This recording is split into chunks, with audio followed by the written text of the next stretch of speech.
Bonjour, je suis Hakim La'alam et je vous propose ma chronique du lundi 5 décembre 2022.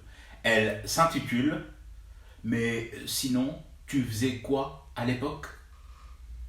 Démolition d'une promotion immobilière illégale construite dans un quartier de la capitale, là où elle ne devait pas être érigée et visiblement sans les autorisations. Alors, bien évidemment, tellement prévisible, des voix, des concerts de voix klaxonnent tout de suite à nos oreilles. C'est bien beau de détruire aujourd'hui, mais où étaient les autorités d'hier lorsque cette promotion voyait le jour?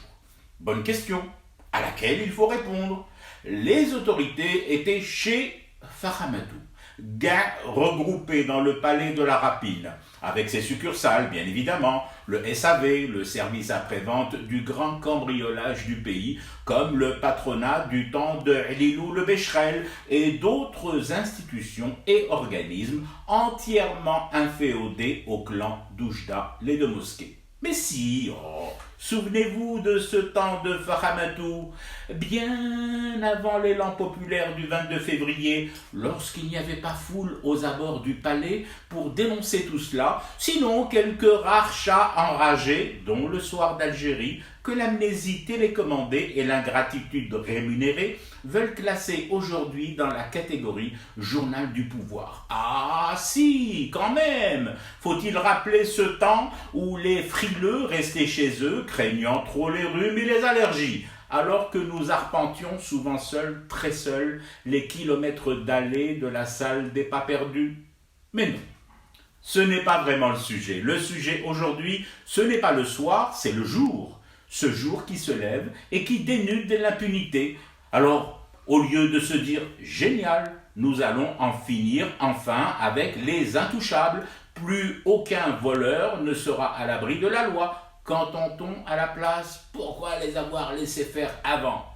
Qu'est-ce que tu veux que je te dise, mon ami? Tu voudrais peut-être que l'on rembobine le film? C'est facile à faire. Il n'y a qu'à appuyer sur le bouton. Mais du coup, on te verrait toi aussi et les autres, pas très préoccupés par ce qui s'élevait vers le ciel en toute illégalité, pas gênés pour un sou non vaillant par ces immeubles et résidences magiques. Mais encore une fois, non. Je ne remuerai pas le couteau dans la plaie des kidams qui se réveillent seulement aujourd'hui de bonne ou de mauvaise foi pour réclamer les comptes d'hier. Les comptes d'hier, fallait les demander avant le 22, bien avant le 22, au chef d'hier.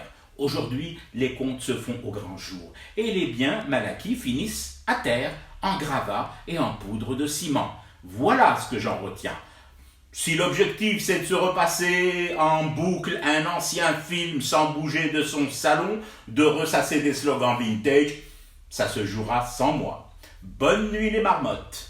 Je fume du thé et je reste éveillé. Le cauchemar continue.